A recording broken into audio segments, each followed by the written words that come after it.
on, guys? My name is Brandon. Welcome to Audio Addiction, where you finally see album reviews. You can find our band interviews, and you can find live coverage of the concerts that we get. I will be posting sets of 4 Years Strong and Like Pacific really soon, as well as 2 show thoughts, one of self-help, and also 4 Years Strong, Rise or Die Trying, as well as an interview with Can't Swim, both album reviews of Bearings and Life Lessons. Those are going out probably have been out already, and also this album review, and then future ones to come out, probably the Contortionist as well. I've been working on that one. That one's been really tough. So if you enjoy any of the things that I just said, make sure to subscribe, make sure to hit that thumbs up, so you don't miss out on any new content from us. We got a lot of crap coming to you, so really excited for that. So tonight we're going to be talking about Seaway's new record, Vacation.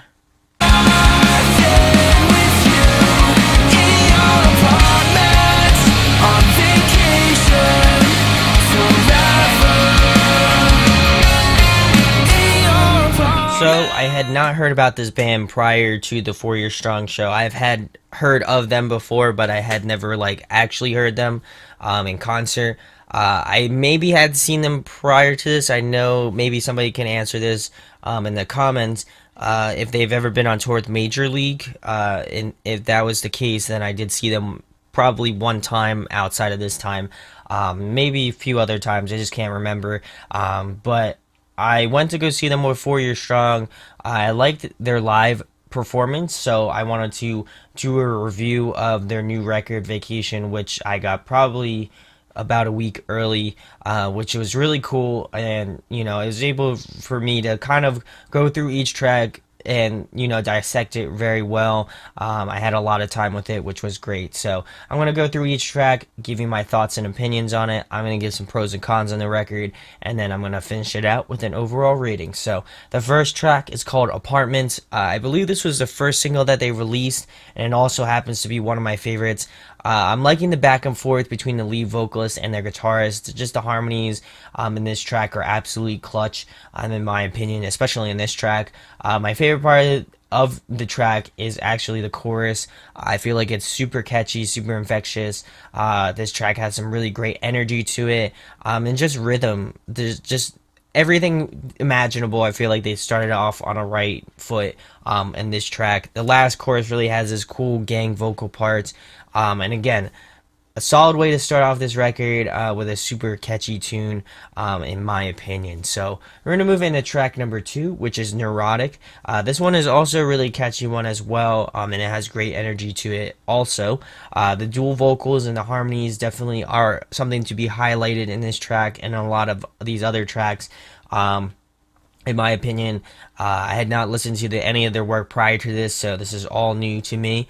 I like that the lead vocals has a little bit of grit to his vocals as well, which become prevalent in a little bit more tracks later on in the list. But really like that, and I just like that this track has kind of a familiarity to it. Feels like a very pop punk classic track to me. Can't think of a band off the top of my head, but it definitely has that classic sort of pop punk vibe to it, which I really appreciate. So we're gonna move into track number 3, which is London. This one's one of my favorites as well. Keeping with the pop punk tradition, I feel like this one has a really great pop punk vibe to it as well. The chorus is just super damn catchy in my opinion. And the song has just great ebb and flow to it. It's a little bit slower in parts, but it's balanced out by a really groovy chorus in my opinion. The harmonies in this track are definitely, again, a highlight in this track, as well as just a strong suit of this band. I feel like a lot of the great songs off this record revolve around great harmonies and great melodies that will get stuck in your head and have that sort of lasting impression. So I feel like, with the tracks that I've discussed already, I feel like Apartment in London just had that sort of just nostalgic sort of infectious vibe to it that you're like, man, I gotta get on this. I like this band. I like this track. So that was what kind of hooked me in, and I feel like they really do that well live too. So in my opinion, that was kind of, again, a strong suit from them right out the get go, in my opinion. So we're going to move into track number 4, which is Lula on the Beach. This one was just released today as of I'm recording it, so yesterday. They released a music video of that, which was really cool. But I like that they added, I don't know if it's synth from guitar or synth from like an actual synthesizer, but I do like this sort of synthy esque, almost Weezer vibe to it, which is really cool. Um, this one also is a bit slower, but it's great because it's a change of pace, in my opinion. Really loving the melody in the second chorus. Just harmonize is just super amazing, and again, I think that they really kind of nailed it on this track. The second chorus is definitely a bit more aggressive. They have a little bit more grit to it. It feels a little bit heavier, which is cool. Considering I listen to a lot of like metal, so to me that it was kind of a playoff for me. I like that. There's a really cool build up after the bridge that just goes very well into the last chorus of this track. Again, I feel like this one is a really solid one. If I don't like it, I still think it's a solid track. I definitely feel like the songwriting has been really awesome on this, and I like that they work with Max Green. He's definitely one of my favorite producers. As of recently, he's done the new Neck Deep record. He's done this record. He's done some of my favorites like Pierce the Veil, Selfish Machines. So I mean, like, he's done a lot of my favorite records over my span of listening to music. So I feel like Mike Green or Max Green, no, Mike Green, I don't know, whatever name it is, he's a great producer, and you should check out his stuff, unbeknownst to probably most people. So we're gonna move into track number 5, which is Something Wonderful. This was another single that was released, I think, along with just the regular audio track of Apartment. They were kind of released around the same time as that. But getting back to the track, this one has more of an upbeat, sort of fun summer vibe to it. I saw it live. I feel like they replicated the song live very well to the original song. Another really solid chorus, in my opinion, and it feels a little bit different than a lot of the sort of other tracks that we went through just previously. But it has this certain uniqueness to it, which I really appreciate. I like that they did something different with this one. It wasn't kind of just down the line sort of similar sort of sounding stuff, and I feel like all of these tracks have this sort of unique quirk to each one of them, so I do appreciate that. I like that the bridge kind of stands out the most, in my opinion. I think it was something that I liked the most in this track. It has acoustic guitars and just the sort of added layers that they decided to put in this track really work well and just fit well with what they were going for. And I also like the cool gang vocal moment in the last chorus. I feel like that was kind of a solid thing to point out in this track. So we'll move into track number 6, which is Curse Me Out. This one is one of the singles that they released pretty recently as well, along with Lula on the Beach. But getting back to this one, I feel like this track lacks something, in my opinion. I went through this album probably 10, 15 times, and it just lacked something about it. Every time I came back to this one, it was just, it wasn't one that I skipped because I wanted to go through it and have my thoughts on it, but it just, I don't know, it was just something just wasn't there. There wasn't like a really cool hook or like something interesting that just captured my attention. The song is fairly straightforward, and I just don't feel like there's a lot going on in the track, in my opinion. And it's probably my least favorite track off the record. Just, I don't know, there's just lacking that sort of pizzazz, and I've talked about it in a few other of my reviews, but this one is definitely sort of the weaker track off the record. It just doesn't pull me in like the other singles and just the other tracks that were prior to this track. So we're gonna move into track number 7, which is Day Player. This one's one of my favorites, and it's a good kind of moral booster after Curse Me Out. But this one has great vibes to it, and I really like the verses. I feel like they aren't too flashy, but I feel like everything works in tandem with each other, which is always a great sign of solid songwriting. One of my favorite choruses off the record. It just has really great harmonies and just the vocal range of both the vocalists, their guitar player, and their lead vocalist just mesh very well together, and they really combine what's best about Seaway, in my opinion. The track has great energy to it. It is catchy, super catchy, and very infectious in my opinion. And I like that they experimented with this one. This one's a little bit different than a lot of the other tracks that were released as singles or just off the album. But I definitely feel like it worked out, and it was a good. This is a good sign of trying something different and it working out. So I definitely enjoyed this one. Track number 8, Misery in You. Definitely another favorite chorus of mine from Seaway. I'm liking the sort of more melodic verses that lead into the choruses, and I also feel like in the verse. The leads in the verses are great, in my opinion. I like the slow down onto the bridge. I feel like it was an interesting choice, but I feel like it breaks the song out very well, in my opinion. So overall, I felt like this track was really solid. There wasn't anything that stood out, but I didn't think there was anything really particularly terrible about it. I felt like there was the one thing that really stuck out was the chorus, and I feel like that was what made this track, not one of the worst tracks that I heard off this record. So we're gonna move into track number 9, which is "Scatter My Ashes Along the Coast or Don't," and this one actually features Caleb Shomo of Beartooth. I like that this one has more of a fun, upbeat vibe to kind of, keep those spirits up. I like that. There's some really great gritty lead vocals, just paired well with their guitarist, who also does harmonies. I feel like that juxtaposition works very well. The chorus is absolutely killer in my opinion, and I feel like they got a lot of track out of Caleb in this song. His feature basically starts from the 1 minute and 55 second mark, pretty much to the end. While it's not like he's just singing for that entire amount, there is a good chunk where he is singing, but there's also parts where he meshes very well with their two vocalists, their guitar player and their lead vocalist. And I just felt like all three of their vocals mesh very well together. Caleb fit very well on the track, and I felt like he was a really good addition to, what they were going for. I would love to hear him do some more vocal stuff like this in Beartooth, or maybe even a side project. But I felt like his voice fit very well with pop punk, and it was definitely for me a surprise.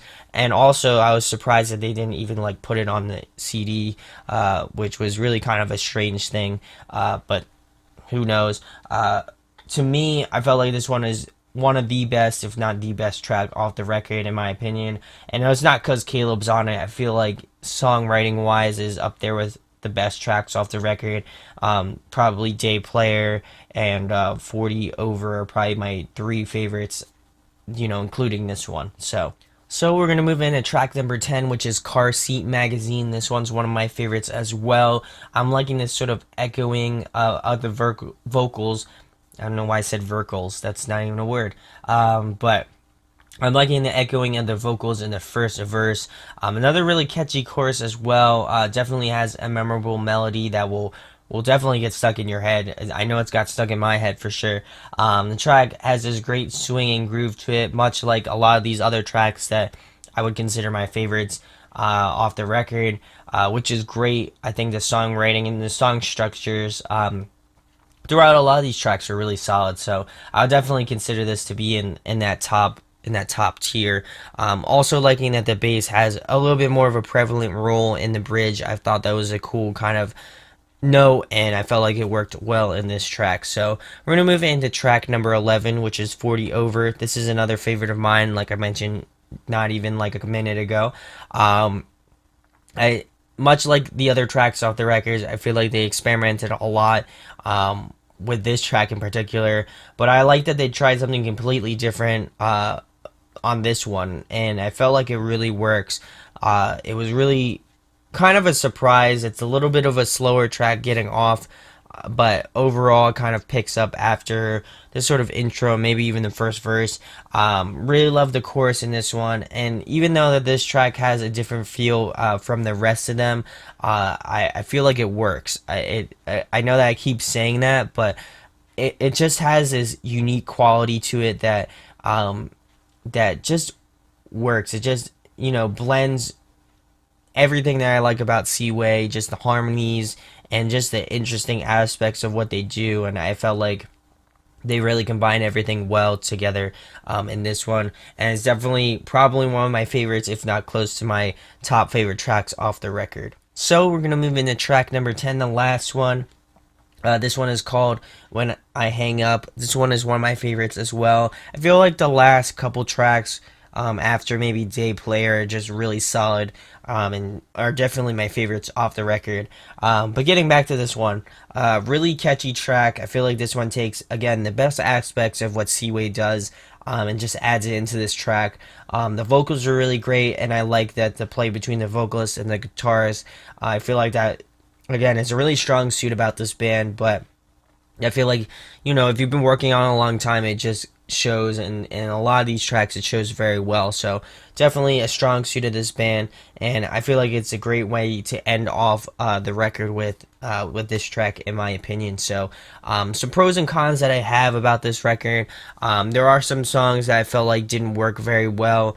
For example, "Curse Me Out" is probably my least favorite off the record, but outside of that, I really felt like they did a really good job. I like that they did some experimenting. Maybe, I don't know, they sounded like prior to this, but I just like the experimentation throughout just the record in general. I like that some songs kind of have that sort of more, pop punky feel. They have some more rock tracks. They have some more interesting. I don't even know what the kind of category to put them in, but they have a lot of tracks that have that sort of interesting, ear-catching vibes. There's some really great harmonies and melodies throughout this record, as well as just a strong suit on vocals. I feel like that is the biggest proponent of this band. They do the harmonies really well. They kind of keep it fresh. They don't do it a lot. They don't. I mean, there are some tracks that have a lot of harmonies, but it's not like overbearing. So I feel like they sprinkle in just enough harmonies to the point where it works out really well. Some negatives that I have, like I mentioned, "Curse Me Out" is probably the weakest track. It just has this straightforwardness that I can't get behind. But in a track like "Misery and You," I felt like they really took that straightforwardness and made it work into their favor. So, in my opinion, I feel like "Curse Me Out," like I said, is probably the weakest track off the record, and just I really can't think of anything else. I really like that they did, everything really solid, and there wasn't anything that, to me, were kind of like a red flag in terms of just things that I didn't like. So that was really cool. So my overall rating for Seaway's Vacation, I'm going to be giving it a 9 out of 10. I think for an album and slash band that I had never heard of prior to last Thursday, I feel like they put out a really solid record. And I feel like a lot of fans will like this record a lot, in my opinion, at least. I don't know. You guys can let me know in the comments what you feel about it. But if you do go out to a show, they actually have it available that you can pick up. Sorry, my green screen's having a fun time with this Seaway thing because it's green. But anyway, yeah, they have the record out on sale at their merch table, so I would highly recommend picking it up. If you are a fan of Seaway, they have it early, so might as well get it. And really excited for this record to come out. I'm excited for Seaway fans to check this out. And again, let me know in the comments what you feel about the record, what you feel about the singles. I would really like to have a conversation about it. So we got plenty of stuff coming from Pure Noise, which is amazing. It's definitely a label that I love, and I'm super excited to do a lot of stuff with them. So really cool. And I'm excited for the future of Audio Addiction. So if you like what you saw, make sure to subscribe. Make sure to hit that thumbs up.